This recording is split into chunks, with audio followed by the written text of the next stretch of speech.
France Info totalement humilié, écoute bien, on en parle juste derrière. Question politique, Alexandra Ben Saïd.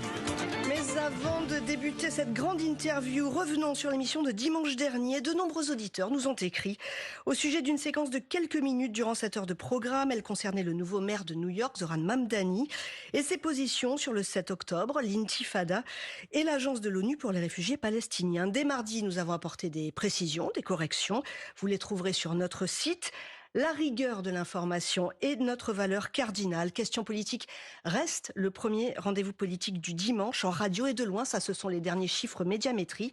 Merci à vous. Votre confiance nous honore. Elle nous oblige aussi.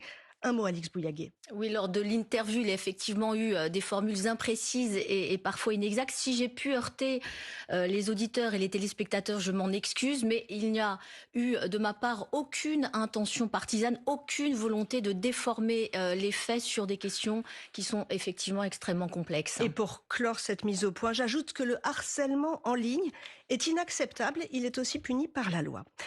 Ah, bien joué le switch de la fin. Mais non, ne prenons aucune responsabilité, rejetons la faute sur les gens qui harcèlent. Alors le problème, c'est que quand il y a une erreur pendant 2 ou 3 minutes d'intervention, ça va. Par contre, quand on arrive à 3 mensonges en 2 minutes, ce n'est plus une erreur, c'est de la propagande et de la manipulation médiatique. Alors c'est bien beau de s'excuser parce que le peuple vous a fait comprendre que de dire des conneries alors que vous êtes la chaîne numéro 1 de la politique en France le dimanche, comme vous le dites si bien, eh ben excusez-moi, vous n'avez pas le droit de désinformer les gens. France Info qui a été la première chaîne à venir faire un documentaire sur moi pour dire que j'étais un désinformateur il y a de ça quelques années avec certains abrutis qui faisaient des chroniques et qui ont fini sur Twitter.